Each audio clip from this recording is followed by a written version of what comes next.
Awal cerita ini dimulai saat salah satu tetanggaku meninggal dunia.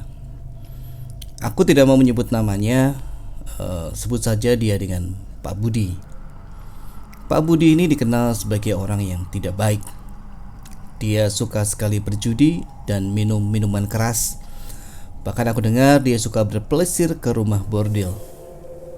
Kelakuannya yang buruk seperti itu didukung oleh kekayaannya. Dia memperoleh harta yang sebegitu banyak, itu pun dari perbuatan yang tidak baik, yaitu dengan cara meminjamkan uang dengan bunga tinggi. Entah kalian mau menyebutnya rentenir, lintah darat, atau apapun juga terserah. Saat dia meninggal, semua warga tidak ada yang mau ke rumahnya. Tetapi saat melihat istrinya yang menangis meminta tolong, dan salah satu kiai menyarankan untuk menolong sesama muslim, meski aku kurang yakin Pak Budi muslim atau bukan karena aku belum pernah melihatnya sholat. Akhirnya para tetangga bersedia menolong. Aku yang masih remaja diajak ayah untuk ikut. Kegemparan terjadi saat ingin membungkus mayat Pak Budi. Kain kafan yang sedianya ingin membungkus tubuh Pak Budi tidak mampu menutupi seluruh tubuhnya yang tambun. Akhirnya mereka membeli kain kafan yang lebih lebar, tetapi tetap saja tidak muat. Setelah 3 kalinya tidak muat juga, saat itu hidungku sudah mencium bau busuk dari tubuh Pak Budi. Akhirnya salah satu pelayat menyarankan untuk mengganti kain kafan putih itu menjadi warna hitam. Entah ide gila itu terinspirasi dari mana, tapi ide itu berhasil.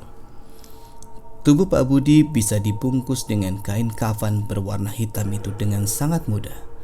Seakan-akan itu adalah kain kafan yang sangat pas untuknya. Entah kenapa bulu kuduku meremang. Baru pertama kali dalam hidupku aku melihat mayat dibungkus dengan kain kafan berwarna hitam.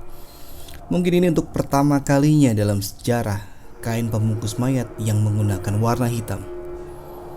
Setelah keranda datang, para pelayat segera membawa mayat Pak Budi ke mushola untuk disolati.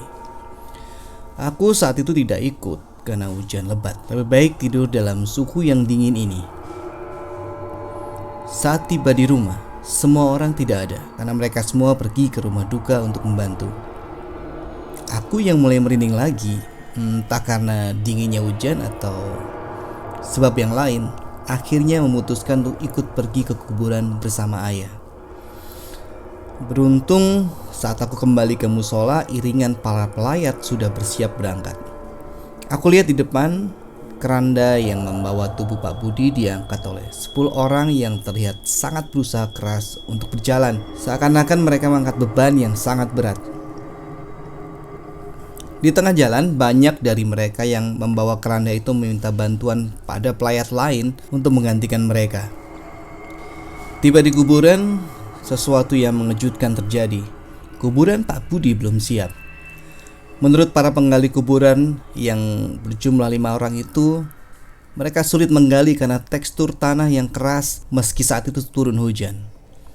6 cangkul sudah menjadi korban dan 3 lokasi berbeda sudah digali, namun hanya bisa menggali dengan kedalaman setengah meter saja. Akhirnya kiai yang memimpin rombongan meminta semuanya untuk berdoa sebentar. Setelah itu menyuruh untuk menggali lagi. Tidak lama, 1 lubang kuburan telah siap. Meski tidak terlalu dalam, namun cukup untuk mengubur mayat. Masalah lain timbul saat tak ada seorang pun yang mau masuk ke dalam liang kubur untuk menangkap mayat Pak Budi. Dan hujan yang turun sejak tadi mulai menderas beserta suara petir yang semakin keras. Akhirnya mereka berencana untuk memasukkannya dengan tali. Tapi sebelum hal itu terlaksana, mayat Pak Budi yang saat itu berada di pinggir lubang kuburan tiba-tiba masuk sendiri akibat gempa bumi yang hanya berlangsung sesaat. Bunyi yang keras menyusul saat mayat Pak Budi jatuh. Akhirnya para pelayat tanpa berkata-kata langsung menguburkan mayat Pak Budi. Setelah itu kiai memimpin doa terakhir sebelum para pelayat pulang ke rumahnya masing-masing. Seminggu belum berlalu sejak kematian Pak Budi, tapi kabar tidak sedap telah beredar. Para tetanggaku menceritakan bahwa mereka didatangi oleh hantu Pak Budi. dengan kain kafan hitamnya itu, serta dengan wajah yang sangat menyeramkan. Rumahku pun ikut menjadi salah satu korban dari hantu Pak Budi. Tapi beruntungnya aku tidak melihatnya, hanya orang tuaku saja yang diganggunya. Baru setelah kabar itu beredar, keluarga Pak Budi menyarankan untuk tidak menceritakan perihal hantu Pak Budi pada siapapun. Akhirnya, hantu Pak Budi tidak pernah muncul lagi. Sebulan kemudian, aku pergi keluar kota untuk mengunjungi temanku. Aku bercerita perihal Pak Budi. Alasanku menceritakannya pada temanku, ya karena sudah sebulan hantu Pak Budi tidak muncul dan ini di luar kota. Apalagi temanku tidak kenal dengan Pak Budi. Tetapi aku salah. Setelah aku pulang, sehari kemudian temanku menelponku. Katanya dia didatangi hantu yang ciri-cirinya sama persis seperti yang aku gambarkan. Dalam ceritanya dia sampai ngompol di celana. Aku yang tidak mudah percaya, sehari kemudian pergi ke rumah temanku yang lain. Dan rumahnya lebih jauh. Aku ceritakan semuanya itu, perihal hantu Pak Budi, tetanggaku itu. Dan setelah aku pulang, esoknya temanku itu menelpon dan menceritakan hal yang sama seperti yang dialami temanku yang pertama. Aku yang mulai setengah percaya langsung menguji lagi ke teman perempuanku yang tinggal di luar negeri. Aku menceritakannya lewat email. Setelah 4 hari tidak mendapatkan jawaban atau kabar, aku lega. Karena aku berpikir kedua temanku yang menelponku itu hanya bermimpi horor karena ceritaku. Tetapi saat hari kelima, sebuah email datang dari teman perempuanku itu. Dalam emailnya, dia menceritakan bahwa dirinya didatangi oleh hantu berkain kafan hitam dan berwajah menyeramkan. Menurutnya itu adalah hantu paling menyeramkan yang pernah kalian lihat.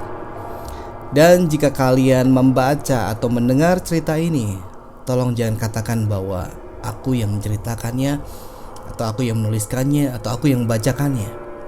Karena aku juga takut bertemu dengan hantu berkain kafan hitam itu. Dan jika nanti malam kalian didatangi hantu Pak Budi, sampaikan saja salamku untuknya. Dan selamat dihantui.